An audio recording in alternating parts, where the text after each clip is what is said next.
Hello बच्चों, types of relation के कुछ क्वेश्चन आप बच गए हैं। कोशिश करेंगे इस वीडियो में हम उनको पूरा करें, है ना। करीब 7-8 क्वेश्चन हैं। अगर इस वीडियो में पूरे हुए तो ठीक है, नहीं तो एक छोटा सा अगला वीडियो भी बनाना पड़ेगा। देखते हैं। क्वेश्चन आज का फर्स्ट है, दिया है। देखिए एनसीईआरटी का क्वेश्चन है, आपकी एनसीईआरटी जो बुक है ना उससे लिया गया क्वेश्चन है।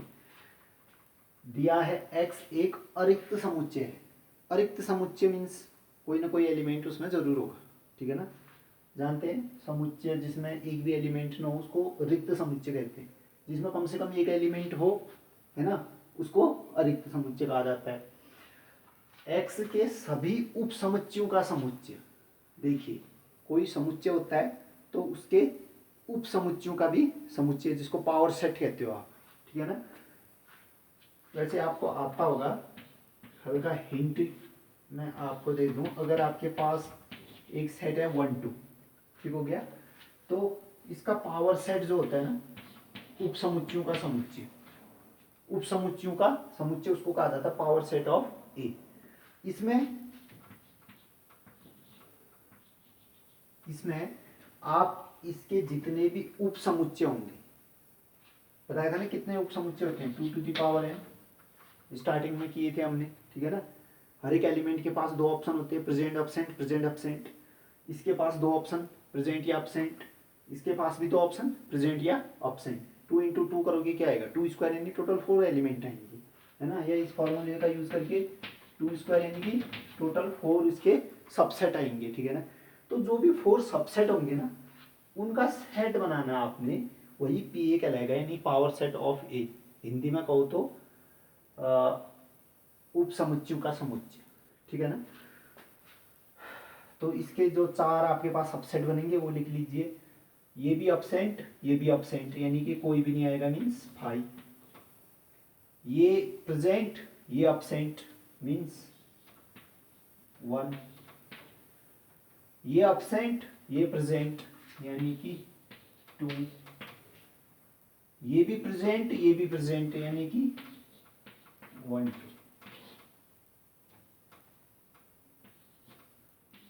ये देखिए, ठीक है ना। अब देखिए इस पीए में ना, हर एक मेंबर अपने आप में क्या है, एक सेट है।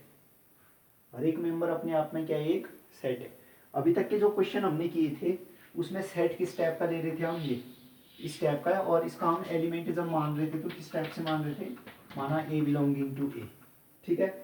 अब देखिए इसके मेंबर किस रूप में, खुद सेट के फॉर्म में, खुद समुच्चय के रूप में, ठीक है ना। तो इसके मेंबर जब भी हम मानेंगे तो किस टाइप में मानेंगे, जानते हो ना, सेट को कैपिटल लेटर से डिनोट किया जाता है।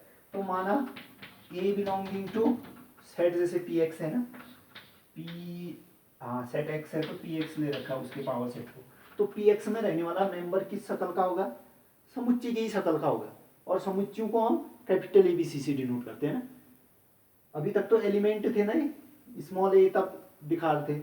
अब जो हमारे पास एलिमेंट आने वाला है वो खुद क्या आने वाला है, एक सेट आने वाला है।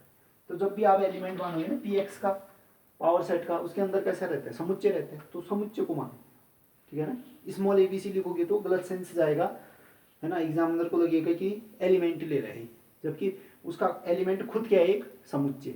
तो आप समुच्चय के फॉर्म में कैपिटल लेटर्स में दे सकते हो, ठीक है ना। ये हल्का सा 11th का ही टेस्ट था, होपफुली आपको आता होगा। हल्का इंट्रोडक्शन भी हमने स्टार्टिंग में दिया ही था इसका, ठीक है ना। देखिए फिर ये तो पावर सेट की कहानी हो गई। अब हम इसके सॉल्यूशन पे आएंगे, ठीक है ना। पहले तो क्वेश्चन समझ लिया। सबसे पहले आपने एक सेट लेना है। इसमें सेट कौन होगा, पी एक्स। एक्स अपने आप में एक समुच्चय, अरिक्त समुच्चय है। अरिक्त है तो कोई ना कोई एलिमेंट जरूर होगा।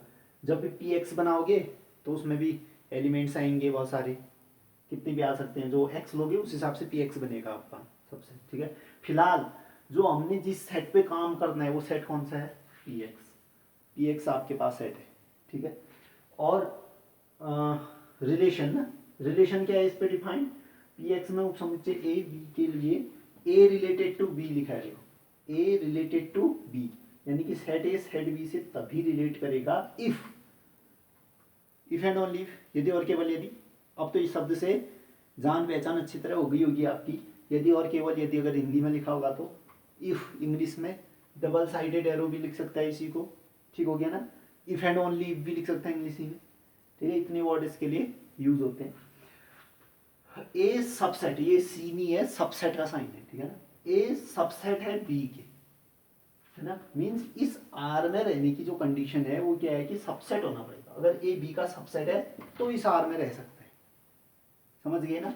पी एक्स में बहुत सारे सेट रह रहे होंगे, पी एक्स सेट्स का ही तो सेट है, तो पी एक्स में बहुत सारे सेट रह रहे होंगे, ठीक है। उन सेट में भी इस आर में कौन से रहने वाले हैं, जो सबसेट होगा, जो सबसेट होगा दूसरे का, तभी वो इस आर रिलेशन में रह पाए, ठीक है। रिलेशन भी हमें समझ में आ गया। फिर इसमें दो ही चीज़ें तो आपको समझनी होती कि सेट कौन सा लेना है और रिलेशन क्या कह रहा है, ठीक हो गया। इतना समझ में आ गया तो क्वेश्चन तो हलवा हो गया। फिर क्या आर पी एक्स पर तुल्यता संबंध है ना।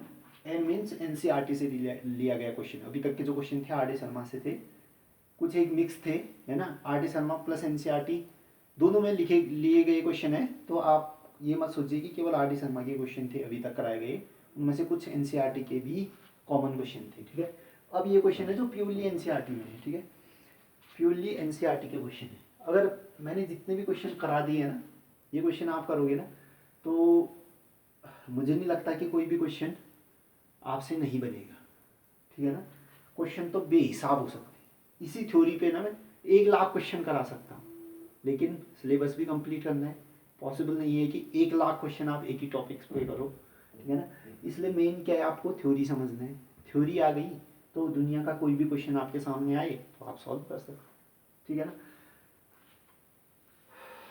ठीक हो गया, ये एनसीईआरटी का क्वेश्चन है। फिर इसके सॉल्यूशन की हम बात करते हैं, ठीक है।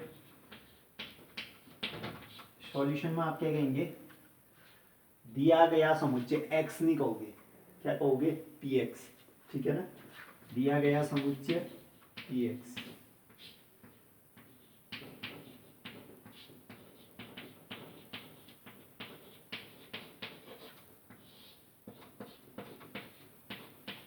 एक्स एक अरिक्त समुच्चय है। ये अगर कॉमा करके लिखना है तो लिख सकते हो एक्स अरिक्त मीन्स फाइव नहीं है ना, एक्स नॉट इक्वल टू 5, इस टाइप से लिखा, ठीक हो गया। हमारा जो समुच्चय वो कौन है फिर, पी एक्स, ठीक हो गया, जो कि एक अरिक्त समुच्चय का पावर सेट है ना। समुच्चय हो गया। फिर आप लिखोगे संबंध, दिया गया संबंध आर इज इक्वल टू, फिर वही ऑर्डर टपल। ऑर्डर टपल में हम स्मॉल ए भी ले रहे थे ना, वो तो किसी सेट के मेंबर थे ना, इसलिए स्मॉल में ले रहे थे। अब जो सेट के मेंबर हैं वो खुद सेट होने वाले हैं ना। ये सेट था एक्स, इसके जो पावर सेट वो सबसेट होंगे, अपने आप में सेट तो होंगे, वो सबसेट क्या होगा, अपने आप में सेट होगा। उन सबसेट्स का भी कलेक्शन है, यानी कि उनका भी सब ये सेट है। तो यानी कि इसके जो मेंबर हैं अपने आप में क्या है, सेट हैं। तो कैपिटल ए बी में ले लीजिए आप, कैपिटल ए कॉमा बी, है ना। Order tuple capital A comma B such that, इसके आगे जो कंडीशन है वो क्या है कि जो पहला वाला है दूसरे का सबसेट होना चाहिए, ठीक है। पहला वाला दूसरे का क्या होना चाहिए, सबसेट, ठीक हो गया। एक्चुअली इसमें ना इक्वल का साइन भी है, इक्वल का साइन भी लगा दीजिए। ए सबसेट है, इक्वल है बी के, ठीक हो गया। ए सबसेट है या इक्वल है बी के, है ना। क्वेश्चन में शायद मिसप्रिंट हुआ है, लेकिन इस रूप में दिया होगा, है ना। ए सबसेट है या इक्वल है बी के, क्योंकि ए के इक्वल होता है वो भी सबसेट कहलाता है, ठीक है ना, लेकिन वो प्रॉपर सबसेट नहीं कहलाता है ना। प्रॉपर सबसेट तभी होता है जब इसमें छोटे वाले में ना कुछ एलिमेंट ना हो, बी के कुछ ना कुछ, सॉरी ए के कुछ इस बी में ना ए के एलिमेंट तो होंगे होंगे बी में, लेकिन कुछ एक्स्ट्रा एलिमेंट भी होना चाहिए। मतलब इक्वल होगा तो उसको प्रॉपर सबसेट निकाला, सबसेट होता है इक्वल में भी, लेकिन जो प्रॉपर सबसेट होता है वो नहीं होता है उसकी। तो हमने आर इक्वल टू का ऑर्डर टपल ए बी, इस बार कैपिटल क्यों लिए, क्योंकि जो मेंबर थे वो खुद सेट होने वाले हैं, ठीक है ना। Such that A subset of B, और जो ये ए और बी होंगे किसके मेंबर होंगे, पी एक्स के। लिखने की जरूरत नहीं है इसको, इतना ही लिखिए, ठीक है। समुच्चय हमने पहचान लिया, रिलेशन क्या है ये भी पहचान लिया हमने, ठीक है। अब हम दिखाएंगे सममित सॉरी स्वतुल्य सममित और संक्रामक सममित, ठीक है ना। सबसे पहले स्वतुल्य की बात करते हैं।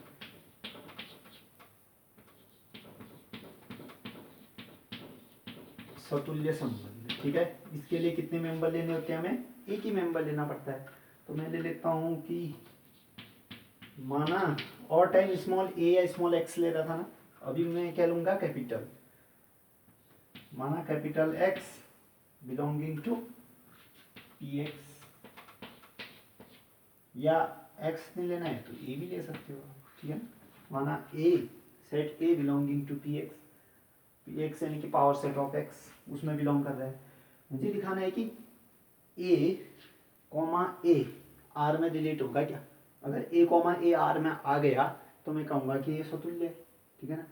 देखिए ए कॉमा बी ने आर में आने के लिए क्या होना पड़ रहा था, पहले वाले में दूसरे का सबसेट होना पड़ रहा था या इक्वल होना पड़ रहा था, ठीक है ना।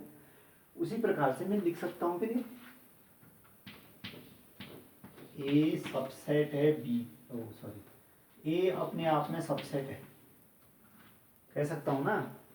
ए सबसेट है या इक्वल है ए के, ये कंडीशन आ रही है तो एक फॉलो होनी चाहिए, ठीक है ना। भले ए से छोटा तो नहीं है लेकिन दूसरा वाला पाथ तो सही होगा, इक्वल तो है, ए इक्वल टू ए, है ना। या में एक कंडीशन भी सही होने पर सही हो जाती, ठीक है ना। ए सबसेट है या इक्वल है ए के, है ना। अगर सही शब्दों में पढ़ो तो ए प्रॉपर सबसेट है ए का, या ए इक्वल है ए के, ठीक है ना। प्रॉपर तो नहीं होता है क्योंकि इसके सारे मेंबर इसमें रहते हैं, लेकिन इसके पास एक एक्स्ट्रा मेंबर जरूर होना चाहिए प्रॉपर के लिए। इसके पास एक्स्ट्रा तो होगा नहीं क्योंकि जितने एलिमेंट इसमें होंगे उतने इसमें, लेकिन दूसरी कंडीशन जरूर फॉलो होगी, ए बराबर ए के बराबर तो होता है, ठीक है ना। तो हम क्या कहेंगे फिर, A comma A belonging to, A comma A किस में रहने लगेगा, आर में। ए कॉमा ए आर में रहने लगेगा, ठीक। इंप्लाइज आर क्या हो जाएगा, स्वतुल्य आर स्वतुल्य संबंध है। फिर सममित संबंध की बात करते हैं। पॉज करके आपने नोट कर लिया होगा। अब सममित संबंध,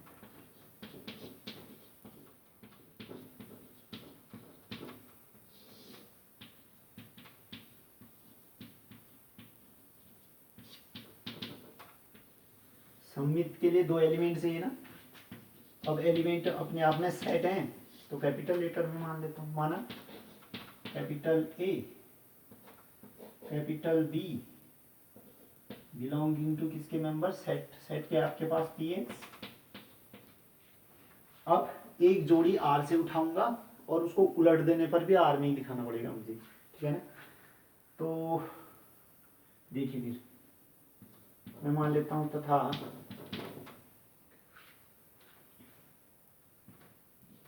ए सबसेट है बी का, ए सबसेट है बी का। मुझे दिखाना होगा बी भी सबसेट हो ए का, बी भी सबसेट हो ए का, ऐसा दिखाना पड़ेगा ना। अच्छा मैंने थोड़ा एक स्टेप शॉर्ट कर लिया, आप ऐसे दिखाओगे तथा ए कॉमा बी, है ना, A comma B belonging to R. अगर ये आर में रह रहे हैं इसका मीनिंग क्या होगा, फिर सबसेट होगा ये, ए सबसेट है बी का, ठीक हो गया। ए सबसेट है बी का, क्या बी ए का सबसेट होगा। देखिए रूल तभी कह पाएंगे बी ए का सबसेट तभी होगा जब हमारे पास कोई भी कंट्राडिक्शन ना हो, मीन्स मुझे एक भी ऐसा एग्जांपल ना मिले जो इसका विरोध कर रहा हो। वही मैं समझाया था ए प्लस बी का whole square, A square plus two A B plus B square कब होता है ना, हमेशा होता है। कोई भी रियल नंबर आप ए बी चूज कर लीजिए, उनके लिए सही रहता है वो। इवन आप कॉम्प्लेक्स नंबर भी ले लीजिए उनकी जगह, तब भी सही रहता है ना। लेकिन मुझे एक ऐसा एग्जांपल दिख रहा है ना जो इसको कंट्राडिक्ट कर देगा, मीन्स इसको इस रूल को फेल कर देगा। मैं ले लेता हूँ जैसे, है ना, यहाँ पर एग्जांपल क्या ले रहा हूँ मैं, एक सेट ए ले रहा हूँ क्या 1 2, ठीक है। एक सेट बी ले रहा हूँ मैं क्या 1 2 3, ठीक है। और देखिए ए सबसेट है बी का ना, इस रूल को तो फॉलो कर ही रहे, ए बी का सबसेट है, तो इम्प्लाइज बी ए का सबसेट हो रहा है क्या? देखो बी ए का सबसेट होगा क्या? नहीं। बी कितना 1 2 3, ए के पास 3 है ही नहीं, तो मैं उल्टा नहीं कह पाऊंगा ना इसमें, बी सबसेट है ए के कह पाऊंगा क्या? देखिए इसमें दो कंडीशन है, या तो प्रॉपर सबसेट हो या इक्वल हो। बी प्रॉपर सबसेट है ए का, क्या बी प्रॉपर सबसेट है ए का? नहीं, तो बी के पास 3 है और ए के पास 3 नहीं है, इसलिए सबसेट तो नहीं है, उसके अंदर नहीं आ सकता है। दूसरी कंडीशन बी इक्वल टू ए होना चाहिए, हाँ इक्वल है, इसके बाद 3 है उसके बाद 3 नहीं है, ठीक है ना। दोनों कंडीशन में से एक भी सही नहीं हो रही है, मीन्स ये तो गया, है ना। यानी कि ए बी के सबसेट हो रहा था, तो जरूरी नहीं है कि बी ए का ही सबसेट हो, एग्जाम्पल के जरिए हमने दिखा भी दिया, ठीक है ना। तो ये तो गलत हो गया, फिर implies B not subset to A, B A के सबसेट नहीं है, ठीक है ना। अगर बी ए का सबसेट नहीं है means B A not belonging to R, इसका मीनिंग बी ए आर के बराबर नहीं होगा। एग्जाम्पल भी लिख लेना, ठीक है ना, इसके बाद आपको समझ में नहीं आएगा बाद में, जब नोट्स बना चुके होंगे 3-4 महीने बाद पलट के देखोगे ना नोट्स में, ये हमने क्यों लिखा करके समझ में नहीं आएगा आपको, इसलिए एग्जाम्पल बगल में जरूर लिख दें, ठीक है। आई होप आपने पॉज करके लिख दिया होगा।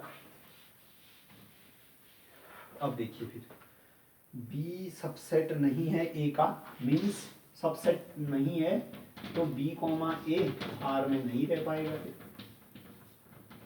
B comma A does not belonging to R, है ना। देखिए ए बी आर का मेंबर था, तो बी ए आर का मेंबर होगा ही नहीं होगा, हम कह नहीं सकते, नहीं है, ठीक है ना। अच्छा बी ए अगर आर का मेंबर नहीं है तो हम क्या कहेंगे फिर, आर सम्मिलित नहीं है, आर सम्मिलित नहीं है, ठीक है ना। वैसे जो ये एग्जांपल है ना, अब हायर मैथ्स की बात होगी, अभी तो ऐसे ही लिखते हैं, लेकिन जब हायर मैथ्स आप पढ़ेंगे ना हायर क्लास में, तो उस केस में ना जैसे कुछ एग्जांपल हमें मिले हैं कि जो सेटिस्फाई कर रहे हैं, कुछ एग्जांपल ऐसे मिल रहे हैं जो सेटिस्फाई नहीं कर रहे हैं। जैसे अभी हमने एग्जांपल लिया था ना, दोनों की जगह मैं सेम सेम सेट ले लूँ, ए इक्वल टू 1 2 ले लूँ, बी भी 1 2 ले लूँ, उस केस में ये सेटिस्फाई हो जाएगा, ए सबसेट है या इक्वल है बी के, बी सबसेट है या इक्वल है ए के, कंडीशन उल्टा सुल्टा सेटिस्फाई हो जाएगा। और एक एग्जांपल जो हमने लिया था वो दिखा रहा है कि नहीं है, तो इस कंडीशन को ना ये लिखना भी गलत होता है ना, बी नॉट सबसेट है ये भी गलत होता है। हमें लिखना क्या पड़ता है, बी मे और मे नॉट बी, हो भी सकता है नहीं भी हो सकता है, कुछ एग्जाम्पल के लिए हो सकता है, कुछ एग्जाम्पल के लिए नहीं हो सकता है। तो बी जरूरी नहीं है कि सबसेट हो ए का, है ना, बी मे और may not B subset of A, तो बी कॉमा ए मे और may not related to R. खैर ये बातें हायर क्लास की हैं, आप फिलहाल 12th स्टैंडर्ड में आप इतना ही लिखेंगे, ठीक है। तो B A not belonging to R implies R सममित नहीं, ठीक, स्वतुल्य था, स्वतुल्य था, सममित नहीं है। अब हमने क्या दिखाना होगा, संक्रामक,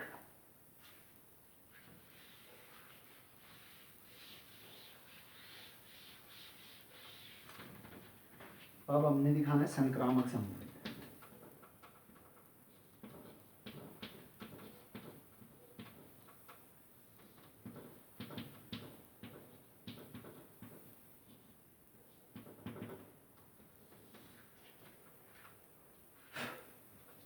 संक्रामक में 3 एलिमेंट लेने होंगे और एलिमेंट अपने आप में सेट हैं, तो कैपिटल में लो, माना A B C belonging to set, set कौन है इस टाइम, पी एक्स, ठीक हो गया, A B C belonging to P x.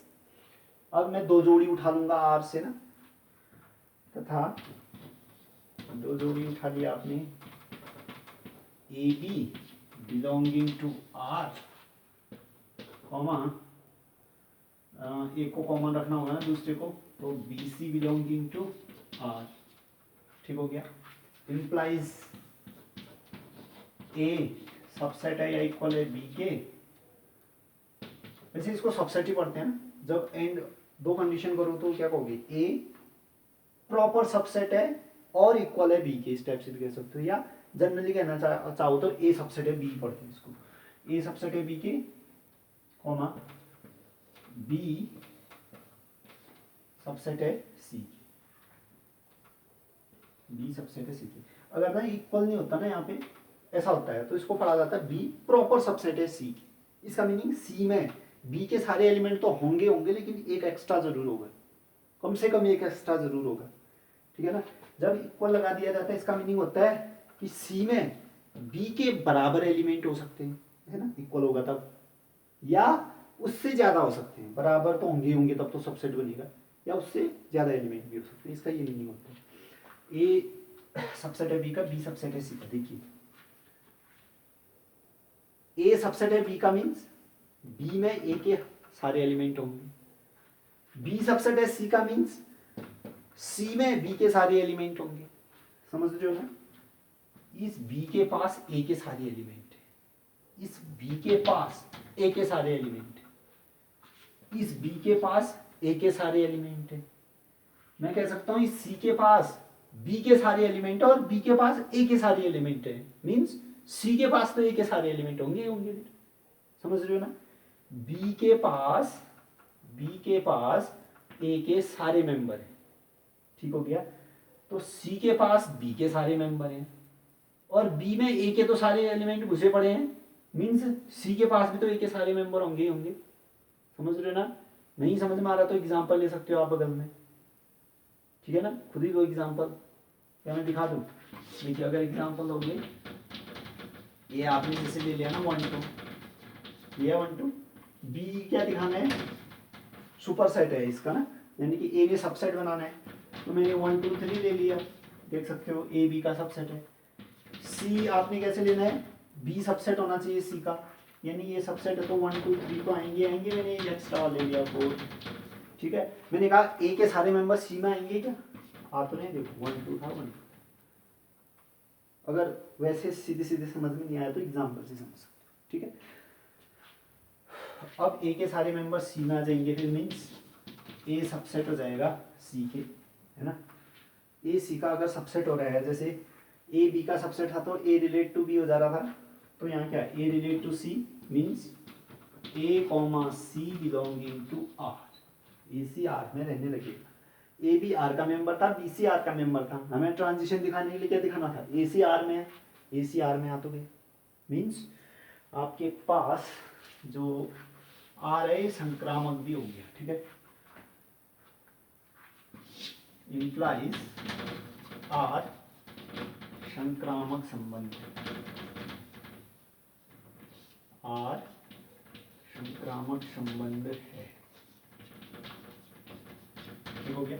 Are आपके पास संक्रामक भी हो गया, तो ये संबंध स्वतुल्य हो गया था, सम्मित नहीं हो पाया था ना, काउंटर मिल गया था हमें, काउंटर एग्जाम्पल मीन्स एक क्या कहते हैं उसको, अपवाद वाला एग्जाम्पल हमें मिल गया था जो सम्मित को नहीं दिखा पा रहा था, और संक्रामक हो जा रहा, मीन्स स्वतुल्य है और संक्रामक है लेकिन सम्मित नहीं है, एक भी ना हो तो तुल्य नहीं हो पाएगा। तो आप लिख सकते हैं कि आर तुल्य का संबंध नहीं है। क्यों नहीं है, क्योंकि वो सम्मित नहीं है, सम्मित भी होता तब होता तुल्य। अतः आर पी एक्स पर तुल्यता संबंध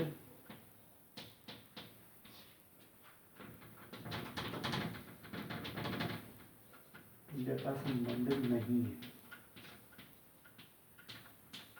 ठीक है ना।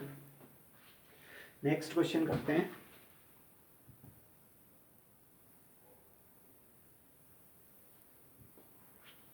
अगला क्वेश्चन देखिए, सिद्ध कीजिए कि समस्त त्रिभुजों के समुच्चय ए में आर इक्वल टू क्या दे रखा है, T1 T2 means triangle 1 triangle 2, है ना। एक त्रिभुज दूसरे त्रिभुज से रिलेट होगा T1 T2 के समरूप है, यानी कि आपने जो समुच्चय लेना है वो जितने भी आप ट्राइंगल बना सकते हो उनका लेना है, ठीक है ना। इस बार तो वो रेस्ट्रिक्शन भी नहीं लगा रखी है, कौन सी वाली, कि एक ही तल में स्थित होना चाहिए, है ना, एक ही समतल में स्थित होना चाहिए, ये भी नहीं करते, यानी कि एक ट्राइंगल आप बोर्ड में लो, एक ट्राइंगल हवा में ले लो, वह दोनों को समरूप होना चाहिए, ठीक है। तो रिलेशन आर में, ठीक हो गया। अब ठीक है, हमारे पास सेट पता चल गया ना। सेट क्या है, किसी भी प्लेन में, है ना, कहीं भी आप ट्रायंगल ले लो, वो सारा ट्रायंगल आपके पास समुच्चय ए में आने वाला है। और आर में आने के लिए, दो ट्रायंगल को ना आर में आने के लिए क्या होना चाहिए, समरूप होना चाहिए। आर भी हमने पता कर लिया। द्वारा परिभाषित संबंध आर एक तुल्यता संबंध है, ठीक है ना, एक तुल्यता संबंध है, ये तो दिखाना है। यहाँ तक ये क्वेश्चन हो गया। उसके आगे कुछ ऐड कर दिया इसने और, है ना। आप अगर मैं इतना ही पढ़ा के छोड़ देता अभी, तो अगर ये क्वेश्चन एग्जाम में आ जाता, आप तो कहते कि तुल्यता संबंध करके बड़ा चिल्लाता था, बहुत सारे क्वेश्चन भी किए, बहुत सारे एग्जाम्पल भी करवाए इससे रिलेटेड, लेकिन ये क्या आ गया, है ना, जबकि कुछ भी नहीं है ना। ये क्वेश्चन करोगे तो समझ में आ जाएगा। अगर एक आध क्वेश्चन और कर लेंगे स्टेप्स जो आगे का कंडीशन है, ठीक है ना। सिर्फ ये है कि T1 T2 T3 ना, इनमें से कौन आर में रहेगा, सिर्फ ये बताना है आगे, है ना। यहाँ तक तो हमने पहले से, ये प्रीवियस क्वेश्चन ही तो हो गया यहाँ तक। सिर्फ आगे ये इसने इतना लंबा चौड़ा लिखा है, इससे घबराना नहीं है, बहुत ही इजी है। 3 4 5 वाला एक ट्रायंगल दे रखा है, 5 12 13 वाला एक ट्रायंगल T2 दे रखा है ना, 6 8 10 वाला एक ट्रायंगल T3 दिखा रखा है। ये कह रहा है कि T1 T2 T3 में से कौन संबंधित है आपस में। आपस में संबंधित होने के लिए क्या होना पड़ेगा, दोनों में समरूप होना पड़ेगा, समरूप होना पड़ेगा, ठीक है ना। भुजाएं दे रखी हैं, मीन्स इनका रेशियो समान होना चाहिए, तभी तो समरूप होता है। पढ़ा था आपने, कौन सी क्लास में था ये ट्रायंगल, जो भी था 6 7 8 में, है ना, 7 में था 6 में था, जो भी था, है ना, वहाँ की चीज़ें ये, या 9th में था, सॉरी 9th में था शायद ये समरूप, हाँ 9th क्लास में था, आपने पढ़ा होगा, ठीक है ना। दो समरूप त्रिभुजों की जो संगत भुजाओं का रेशियो होता है, देखो सर्वांग में तो सामने वाली भुजाएं बराबर होनी चाहिए, लेकिन समरूप में क्या होता है, उनका रेशियो बराबर होना चाहिए, ठीक है ना। जैसे एक 5 ले रहे हो तो दूसरे का 6, है ना, 5/6 5/6 5/6 ही आना चाहिए, तब समरूप होते हैं, ठीक है ना। इन तीनों में से जो भी रेशियो समान हो रहा होगा जिनमें, यानी कि समरूप हो रहे होंगे, वो रिलेट होंगे। हमें केवल ये दिखाना होगा इतने लंबे चौड़े क्वेश्चन की, ठीक है ना, खाली एक लाइन का आंसर होगा, ठीक है ना। इसलिए इससे घबराने की जरूरत नहीं है, तो आप पहले इसको सॉल्व कीजिए, पहले स्टेप को, तुल्यता संबंध दिखाइए, ठीक है। अब मेरे पास जगह है नहीं, तो मैं क्या करूँ, ठीक है ना, हल्का यहाँ पे समझा लेता हूँ, फिर ऊपर मिटा लूँगा। देखो सॉल्यूशन में आप क्या लिखेंगे, सॉल्यूशन में सबसे पहले लिखेंगे दिया गया समुच्चय, दे रखा है क्या समुच्चय का नाम भी, सिद्ध कीजिए, कुछ दिया नहीं है ना, हम ए मान लें या एस मान लें, एस भी मान सकते हैं, ठीक है ना। तो दिया गया समुच्चय एस इक्वल टू समस्त त्रिभुजों का समुच्चय, ठीक है। फिर लिखोगे आप संबंध आर इज इक्वल टू, ये पूरा अभी तो अच्छे फॉर्म में दे रखा है, T1 T2 such that T1 T2 के समरूप है। आयोग को आपने लिख भी दिया होगा संबंध, ठीक है ना। उसके बाद चेक क्या करोगे आप, तुल्यता संबंध है या नहीं, है ना। मीन्स सबसे पहले स्वतुल्य आप चेक करेंगे, है ना। देखो कोई भी त्रिभुज है ना, अपने समरूप तो होता ही होता है, सर्वांग सम हो जाता है, समरूप तो एक स्टेप आगे की पीछे की बात है ना। सर्वांग सम, हर एक सर्वांग सम त्रिभुज अपने आप में समरूप होता है ना। कोई भी त्रिभुज अपने सर्वांग सम होता है, और कोई भी त्रिभुज अपने समरूप होगा ही होगा, ठीक है ना। तो इसको मिटा दें फिर, तुल्यता संबंध, है ना। पहले पार्ट को मैं मिटा दे रहा हूँ ताकि मैं सॉल्यूशन लिख सकूँ, ठीक है। सॉल्यूशन देखिए फिर इसका, उतना लिख दिया होगा। फिर आप कहाँ पे आएंगे, स्वतुल्य संबंध पे। स्वतुल्य संबंध, स्वतुल्य के लिए कितना मेंबर चाहिए, एक, है ना। इस बार मैं सेट में रहने वाले मेंबर क्या है, ट्रायंगल मान लेता हूँ, माना T1, है ना। इसने T1 T2 ले रखा, मैं भी T1 T2 T3 स्टेप से ले लूँगा, ठीक। माना T1 रिलेटेड टू सेट, है ना।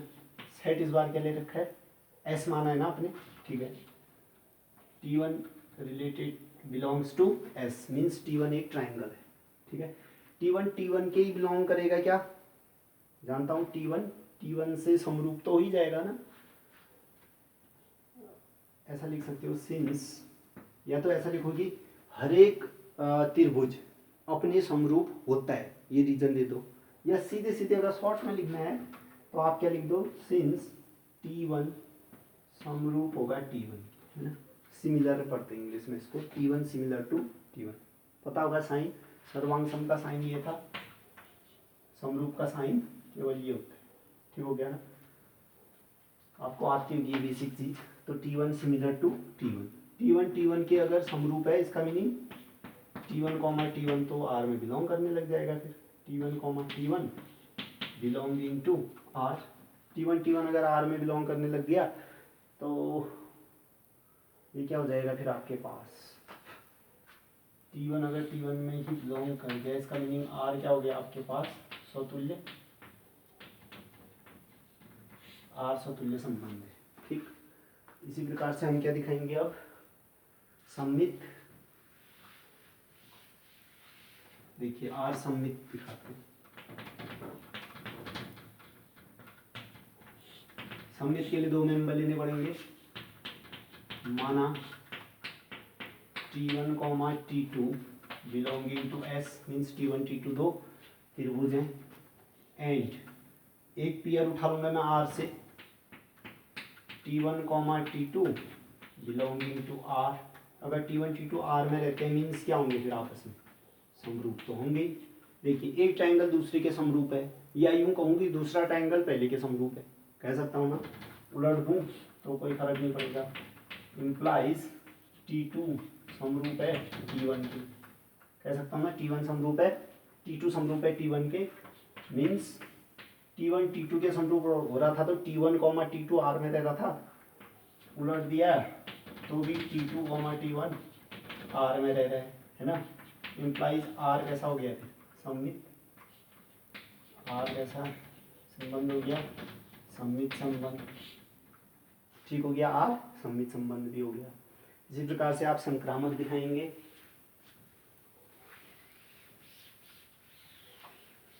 R दिखाएंगे संक्रामक।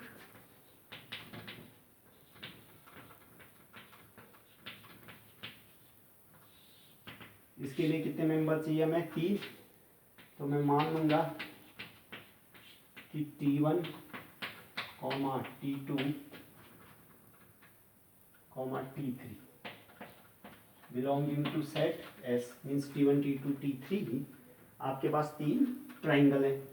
दो जोड़ी उठा लूंगा मैं R से, है ना, T1 T2 belonging to R and T2 T3 belonging to R। मुझे दिखाना क्या पड़ेगा, T1 T3 belonging to R दिखाना होगा। ठीक है, देखिए भाई T1 T2 belonging to R means T1 समरूप है T2 के, है कि नहीं, यही तो बात, R में बिलोंग कर रहा है मीन्स समरूप होंगे। T2 T3 R में रह रहे मीन्स T2 T3 के समरूप होगा। T2 समरूप है T3 के, T2 समरूप हो गया T3 के। अब देखिए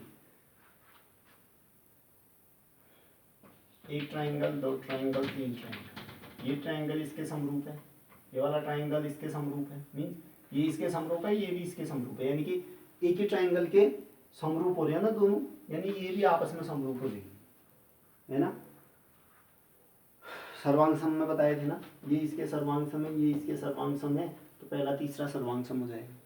सर्वांग सम होगा तो समरूप होगा, उस वे में भी समझ सकते हैं। ठीक है ना, ये इसके समरूप है, ये इसके समरूप है, मीन्स ये आपस में क्या होंगे, समरूप होंगे। या ऐसे समझ सकते हो, ये 3 आदमी है, इसकी शक्ल इसकी जैसी है, इसकी शक्ल इसकी जैसी है, ठीक है ना, मीन्स इसकी शक्ल भी तो एक जैसी होगी, क्योंकि इसकी शक्ल है, इसकी शक्ल इसके बराबर भी हो रही है, इसी की शक्ल इसके बराबर भी, मीन्स इन दोनों की शक्ल भी तो सेम होनी चाहिए। T1 T2 के सिमिलर है एंड T2 T3 के सिमिलर है, मीन्स T1 सिमिलर हो गया T3 के। अगर T1 T3 के सिमिलर हो गया मीन्स T1 T3 बिलोंग कर जाएगा R में, है ना। T1 T3 R में बिलोंग कर गया तो R कैसा संबंध हो गया, संक्रामक, है ना। इम्प्लाइज R संक्रामक है, लिखोगे R संक्रामक संबंध है, लिख। ठीक है, तो ये तो स्वतुल्य, सममित और संक्रामक तीनों निकल गया, तो R कैसा हो जाएगा, तुल्यता संबंध।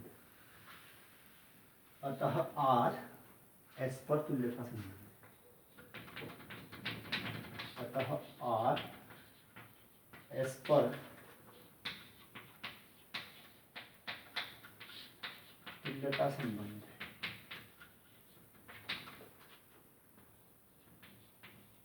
ठीक हो गया। अब अगला पार्ट हमें करना है, ये तो प्रीवियस का ही था, इजी हो गया। ठीक है, अगला पार्ट भी इजी। आपने सिर्फ ये दिखाना है कि कौन रिलेट होंगे ना। आपके पास एक ट्रायंगल T1 दे रखा है, दूसरा ट्रायंगल T2 है, तीसरा ट्रायंगल है T3। ठीक है ना, तीनों आपके पास समकोण त्रिभुज है ना। ये भी समकोण त्रिभुज बना रखा है, ये भी समकोण, ये भी समकोण। ठीक है, मान लेता हूँ मैं इसको T1 मान ले रहा हूँ, इसको T2 मानता हूँ, इसको T3। देखो T1 की साइड्स क्या दे रखी है, 3 4 5।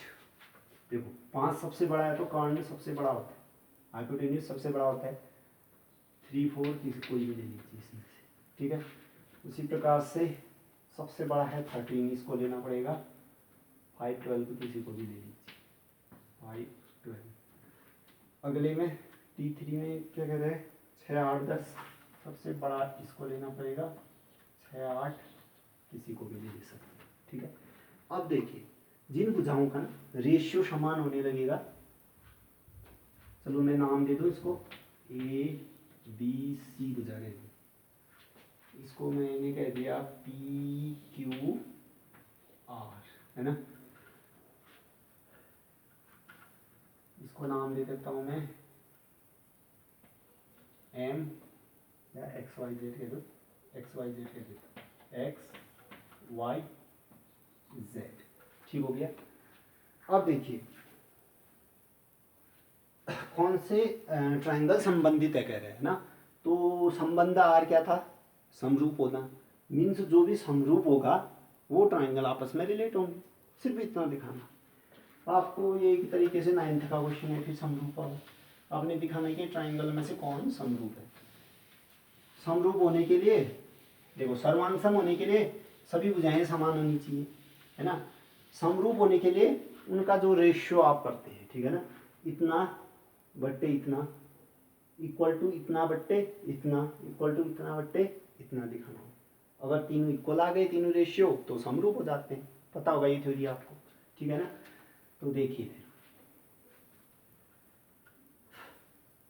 T1 T2 के लिए कह देता हूँ, ठीक है ना, स्टेप से T1 T2 के लिए कहूँ, या सीधे सीधे रेशियो देखो तुम, AB सीधे सीधे आप लिखना, AB बट्टा इसका संगत होगा PQ, है ना। AB बट्टा PQ कितना आएगा, AB है 3, PQ है आपके पास 5, ये हो गया। दूसरा रेशियो देखिए, यहाँ का मैं AC ले लेता हूँ, कोई भी साइड है ना, आप BC भी ले सकते थे, मैंने AC ले लिया बट्टे, अब AC लिया तो इसके संगत यहाँ कौन आएगा, PR। ठीक है, इसका रेशियो देखिए कितना आएगा, AC कितना है 4, AC 4 हो गया ना। फिर PQ कितना है आपके पास, PR 12, 4 बट्टे 12 तो कितना होगा, 1/3, ये 3/5 के बराबर नहीं है ना, यानी कि ये 3/5 के बराबर नहीं। रेशियो देखो, दोनों ने धोखा दे दिया तो तीसरे को क्या चेक करें, अगर ये दोनों इक्वल आते फिर चेक करते हैं BC बट्टे QR चेक करते हैं। अभी फिलहाल ये दोनों ही अनइक्वल आ गए, मीन्स समरूप नहीं है, ठीक है ना। इसका मीनिंग समरूप नहीं है ना, T1 समरूप नहीं है इसके T2 के। अगर T1 T2 के समरूप नहीं है तो T1 T2 क्या R में रहेगा, रे नहीं रहेगा, R में वही रह सकते थे जो समरूप होंगे। तो T1 T2 does not belonging to R। ठीक, वही तो कह रहा था, कौन कौन से ट्रायंगल रिलेट होंगे, तो ये तो रिलेट नहीं होगा। T1 T2 आपने देखा, फिर T1 का T2 से देखा, T1 T3 देखता हूँ मैं, ठीक है ना। T1 T3 में क्या होगा, AB संगत भुजाएं ले लीजिए आप, AB T1 का कौन कौन चेक कर रहा हूँ मैं, T1 और T3 को चेक कर रहा हूँ, ठीक है ना। AB उसके संगत वाली भुजा XY, AB कितना है 3, XY कितना है 6 मीन्स 1/2 होगा, ठीक है। एंड दूसरी साइड ले लीजिए, मैंने यहाँ से AC ले लिया, वहाँ से उसके संगत XZ लोगे, कितना आएगा फिर? AC कितना आपके पास 4, XZ कितना आपके पास 8। देखो 4/8 भी कितना होता है 1/2, 3/6 भी कितना होता है 1/2, मीन्स अभी तक तो इक्वल हो रहे हैं ये, ठीक है। एंड तो अब तीसरा जो साइड बचा है उनका भी रेशियो ले लीजिए, BC बट्टे YZ। BC आपके पास 5, YZ कितना है आपके पास 10, ये भी कितना आएगा 1/2। इसका मीनिंग इनका रेशियो 1/2 के बराबर आ रहा है ना, इसका भी 1/2, इसका भी 1/2, इसका भी 1/2, ठीक है ना। इम्प्लाइज सीधे सीधे लिख देता हूँ, अगर एक लाइन आप लिखना चाहो तो AB/XY equal to AC/XZ equal to BC/YZ is equal to 1/2, है ना। नीचे से फिर इम्प्लाइज करके T1 समरूप है किसके T3 के, अगर T1 T3 के समरूप है तो रिलेशन में रह जाएगा ना, यानी कि T1, T3 belonging to R, T1 T3 R में रह जाएगा, ठीक है। लास्ट देखो T1 का T2 से देखा, T1 का T3 से देखा, लास्ट कंपोजिशन क्या बचा है T2 का T3 से देखना, है ना। T2 T3 तो नहीं आएगा, करके देखना आपने, ये नोट कर दिया होगा। T1 T2 R में नहीं आ रहा है, T1 T3 R में आ रहा है, ठीक है। अच्छा अब अगला कौन सा देखेंगे हम, T2 T3 के लिए देखें, ठीक है। T2 T3 वाला बचा है लास्ट कॉम्बिनेशन, PQ बट्टे PQ के संगत वहाँ बुझा कौन सी लोगे आप XY। PQ कितना है आपके पास 5, XY कितना आपके पास 6। दूसरी साइड देखो PR, उसके संगत वहाँ क्या लोगे XZ। PR कितना है आपके पास, PR है 12, XZ कितना है आपके पास 8। देखो ये 5/6, ये 12/8, 4 से काटोगे तो कितना आएगा 3/2, ये 3/2 हो रहा है, 5/6 हो रहा है, इक्वल हो रहे हैं नहीं। जब दो ही इक्वल नहीं हो रहे तो तीसरे को क्यों चेक करेंगे हम, ठीक है ना। इसका मीनिंग हो गया इम्प्लाइज T2 सिमिलर नहीं है किसके T3 के। अब सिमिलर नहीं है तो क्या रिलेशन में आ पाएगा, नहीं, रिलेशन में आने के लिए सिमिलर होना जरूरी था। तो T2, T3 does not belonging to R।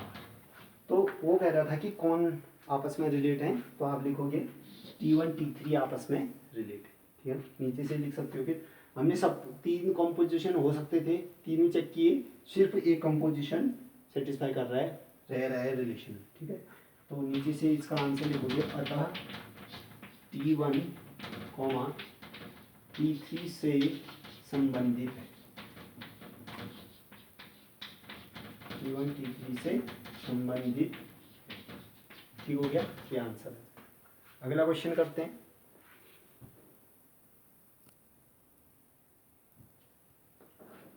देखिए एक और क्वेश्चन है, दिखने में फिर से लंबा चौड़ा है, कोई दिक्कत नहीं है, इजीली एक स्टेप जुड़ रखा है इस प्रीवियस क्वेश्चन में। देखिए सिद्ध कीजिए कि समस्त बहुभुजों के समुच्चय A में, बहुभुज समझते हो ना, 2 या 2 से ज़्यादा भुजाएं, जैसे त्रिभुज बहुत सारी भुजाएं, चतुर्भुज बहुत सारी भुजाएं,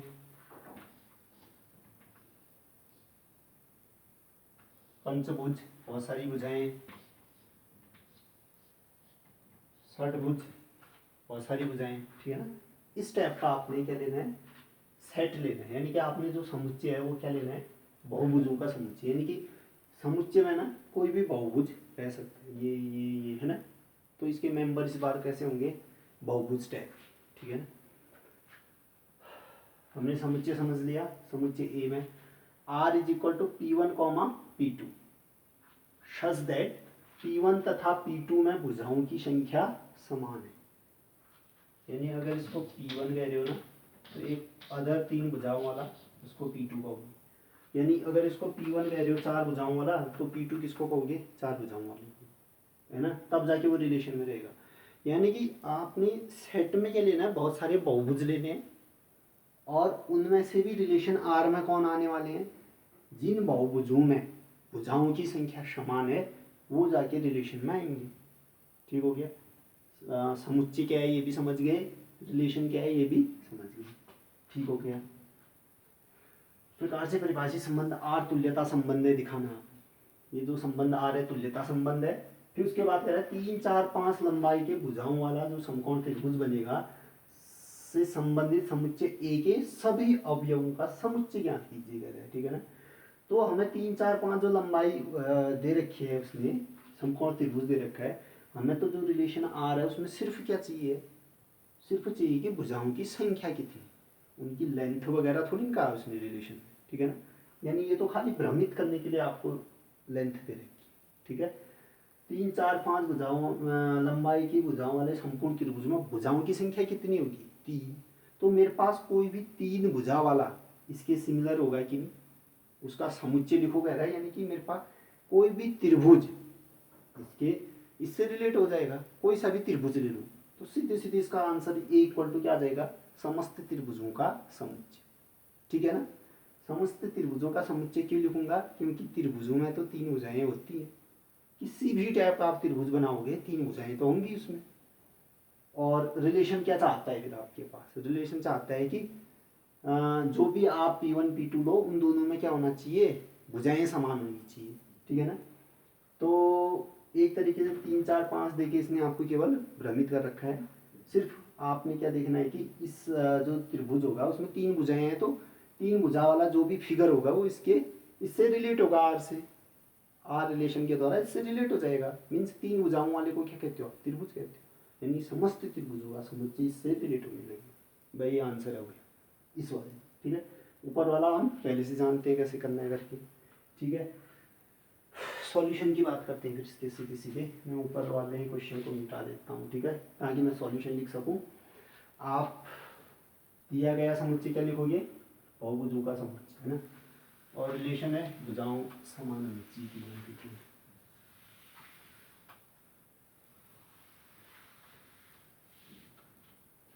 ठीक है। सॉल्यूशन आप लिखोगे दिया गया समुच्चय ए बराबर क्या, समस्त बहुभुजों का समुच्चय। संबंध आर बराबर वही जो दे रखा था उसने, T1 T2 such that T1 व T2 में भुजाओं की संख्या समान। ठीक है। इतना दे रखा था ना। अब देखिए फिर अब हम चेक करेंगे सममित संबंध, सॉरी स्वतुल्य चेक करेंगे सबसे पहले। इसके लिए एक मेंबर चाहिए ना। मान लेता हूँ P1 बिलोंगिंग टू क्या सेट आपने ले रखा है ए ना, यानी कोई भी बहुभुज हो सकता है ये P1। ठीक है। अब देखिए क्या P1 से रिलेट होगा। देखो P1 में जितनी भुजाएं होंगी, दूसरा वाला जो P1 लोगे उसमें भी तो उतनी भुजाएं होंगी। P1 क्या है, चाहे अगर P1 आप ट्राइंगल लोगे तो P1 जो दूसरा लोगे वो भी तो ट्राइंगल ही होगा। P1 से तो रिलेट होगा ना। P2 यानी कि P1 अगर आप चतुर्भुज ले रहे हो तो जो P1 अगला वाला होगा वो भी तो चतुर्भुज ही होगा। यानी कि P1 तो P1 से रिलेट होने वाला ही है। आप रीजन लिख सकते हो क्योंकि P1 P1 में भुजाओं की संख्या समान होती है, समान होगी, है ना। तो मैं सीधे सीधे ऐसे लिख दो फिर, क्योंकि P1 तथा P1। ठीक है। चलो ऐसे लिख देते हैं, क्योंकि P1 तथा P1 में भुजाओं की संख्या समान है, भुजाओं की संख्या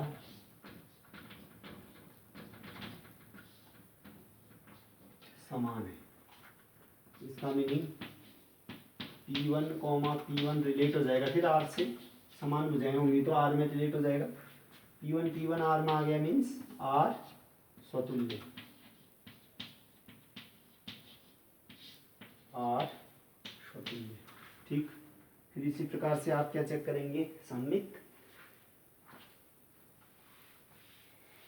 पॉज करके आपने नोट कर लिया होगा इसको। अब सममित की बात करते हैं।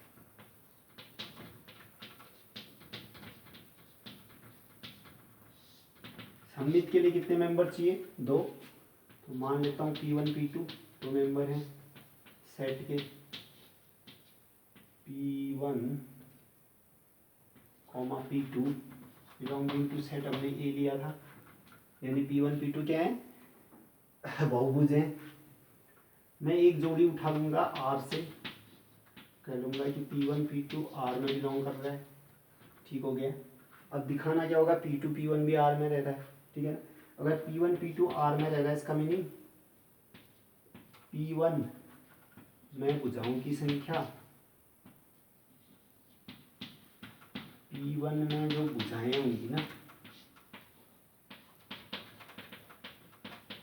वो किसके इक्वल होंगी? P2 में भुजाओं की संख्या के बराबर। P2 में भुजाओं की संख्या, ठीक हो गया। या उलट सकता हूँ फिर मैं इसी स्टेटमेंट को, देखो P1 में उतनी भुजाएं जितनी P2 में, उल्टा कहूँ P2 में उतनी भुजाएं होंगी जितना P1 में होंगी। तो ऐसा लिख सकता हूँ उलट के, P2 में भुजाओं की संख्या बराबर P1 में भुजाओं की संख्या, लिख सकता हूँ ना। यानी कि आपके पास P2 P1 ये भी रिलेट हो जाएगा फिर R में, है ना। P2 P1 भी R में रहने लगेगा, मीन्स सममित हो गया फिर R।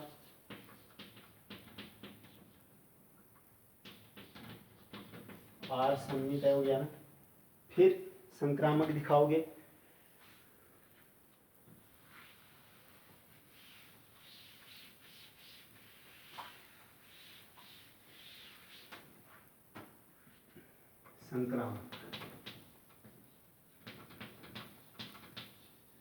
संक्रामक में 3 मेंबर हो गया। आप मान लूंगा मैं T1 T2 T3 belonging to A। R से 2 जोड़ी ले लीजिए, कौन कौन? T1 T2 belonging to R and T2 T3 belonging to R, ठीक। Implies T1 T2, oh sorry T ले लिया, T था ना इस बात का, ले सकते हो T भी, लेकिन बहुभुजों को P1 P2 P3 से दिखाओ तो ज़्यादा अच्छा रहेगा। P1 P2 relate to R, P2 P3 relate to R, implies P1 P2 R से रिलेटेड मीन्स P1 में भुजाओं की जो भी संख्या होगी, देखो मैं शॉर्ट में लिख देता हूँ, नंबर ऑफ P1 में जितने भी नंबर आएंगे वो नंबर ऑफ P2, इसका समझ जाना ना। P1 में आप अगर पूरा लिखना चाहोगे तो ऐसे लिखो, P1 में भुजाओं की संख्या बराबर P2 में भुजा की संख्या, एंड P2 में भुजा का नंबर, यानी कि P2 में भुजा की संख्या बराबर P3 में भुजा की संख्या, ठीक हो गया। अब देखो P1 में इतनी भुजाएं हैं, P3 में भी इतनी भुजाएं, मीन्स मान लीजिए अगर इसकी वैल्यू 5 होती, ये 5 ये भी 5, ठीक है ना। तो क्या कहते हैं? Number of P1 5, number of P3 5, means number of P1 equal to number of P3, यही तो कहते हैं ना। मीन्स इसमें भुजाओं की संख्या इसके बराबर है, इसमें भुजाओं की संख्या इसके बराबर है, मीन्स पहला तीसरा भी तो भुजाओं की संख्या समान हो रहा होगा। इम्प्लाइज क्या कह सकते हो फिर आप कि number of P1 equal to number of P3, means P1 P3 relate हो जाएंगे ना R में। इसका मीनिंग R क्या हो गया? संक्रामक। R आपके पास हो गया संक्रामक। सतुल्य सम्मित संक्रामक तीनों हो गया तो क्या हो जाएगा? R तुल्यता संबंध, ठीक है। नीचे से लिख देना, अतः R समुच्चय A पर तुल्यता संबंध है, ठीक है। अब जो अगला पार्ट बचा था वो तो हम पहले ही कह चुके हैं कैसे होगा ना। देखो फिर इसके आंसर की अगर बात करें, पॉज करके आपने इसको नोट कर लिया होगा। अब अगले पार्ट की हम बात करते हैं, ठीक है ना। इसने कहा 3 4 5, है ना, 3 4 5 लंबाई के भुजाओं वाले समकोण त्रिभुज से संबंधित समुच्चय ए के सभी अवयवों का समुच्चय ज्ञात करें। ठीक हो गया ना। अब आपको एक ट्रायंगल दे दिया इसने, समकोण त्रिभुज, ठीक है, इसकी भुजा दे रखी है 3 4 5, ठीक है। इससे संबंधित है ना जो भी एलिमेंट होंगे उनका आपने समुच्चय ज्ञात करना है। देखिए रिलेशन आर में रहने के लिए क्या चाहिए, इसके पास 3 भुजाएं हैं, तो हमें 3 भुजाओं वाला कैसा भी आप बहुभुज बना लीजिए। 3 भुजाओं वाला त्रिभुज ही तो होता है ना। इस टाइप का त्रिभुज बनाओ, इस टाइप का त्रिभुज बनाओ, इस टाइप का त्रिभुज बनाओ। इसमें भुजाओं की संख्या, इसमें देखो भुजाओं की संख्या कितनी होती है, इसमें कितनी होती है, इसमें कितनी होती है, इसमें कितनी होती है। यानी कि कैसा भी आप त्रिभुज बना लीजिए, कैसा भी आप त्रिभुज बना लीजिए, हमेशा क्या होगा, इससे तो रिलेट होना ही है, क्योंकि भुजाएं तो 3 ही होंगी, है ना। हमें 3 4 5 तो केवल धोखे के लिए दे रखा उसने, ठीक है। हमें मेन चीज़ क्या देखनी है, इसमें भुजाओं की संख्या कितनी है, वही तो रिलेशन था। इसमें 3 भुजाएं, तो 3 भुजाओं वाला कैसा भी त्रिभुज बना दूं मैं, वो क्या होगा, इससे रिलेट होगा। ठीक हो गया ना। तो मैं इसके आंसर में देखो कैसे लिखूंगा,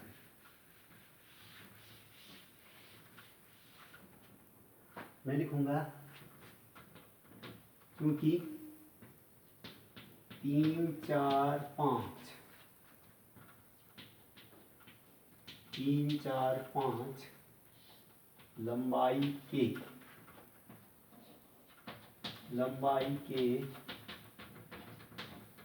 भुजाओं वाले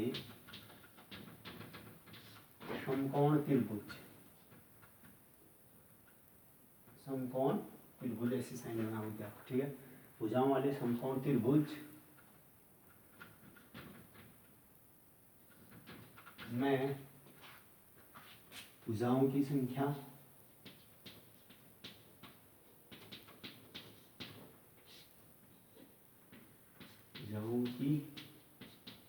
इज इक्वल टू 3 ही भुजाएं तो होंगी ना। नीचे से लिखोगे किसी भी त्रिभुज में भुजाओं की संख्या कितनी होगी, 3 तो होगी इसमें भी। किसी भी त्रिभुज में भुजाओं की संख्या बराबर 3 मीन्स जो ये आपके पास जो ये त्रिभुज दे रखा था, ये तो किसी त्रिभुज से भी रिलेट हो जाएगा ना, क्योंकि हर किसी त्रिभुज में 3 भुजाएं होंगी, ठीक है। तो मैं नीचे से कह सकता हूँ फिर, अतः अभीष्ट समुच्चय, जो आपके पास समुच्चय पूछ रहा था ना, जो उससे रिलेट हो, अतः ऐसा भी लिख सकते हो, अतः दिए गए त्रिभुज से संबंधित त्रिभुज का, या फिर दिए गए त्रिभुज से संबंधित जो अवयव है, ठीक है ना, संबंधित अवयवों का समुच्चय इक्वल टू समस्त त्रिभुजों का समुच्चय, ठीक है ना। अतः दिए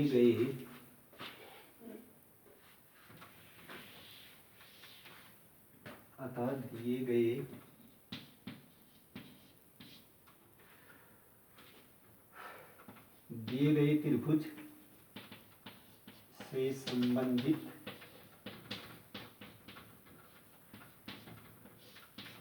अवयवों का समुच्चय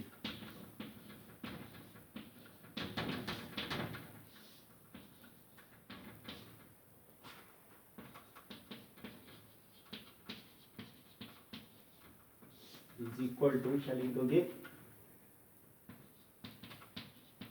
समस्त त्रिभुजों का समुच्चय। तो ये आंसर है ना।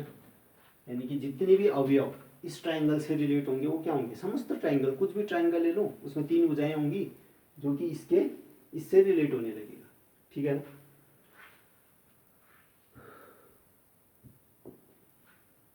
तो 4-5 क्वेश्चन और कराने हैं। आज वीडियो लेंदी बन गई है ना, क्वेश्चन थोड़ा लेंदी थे, तो एक वीडियो और इसमें लगेगा, टाइप्स ऑफ रिलेशन खत्म हो गया, ठीक है ना। एक वीडियो और लगेगा, फिर आप कैसा भी क्वेश्चन उठाओगे ना आप, एनसीईआरटी देख लेना अपना, कैसा भी क्वेश्चन उठा लो सब आपसे बन जाएंगे क्वेश्चन, ठीक है ना। तो आप पढ़ाई करते रहें, ऑल द वेरी बेस्ट।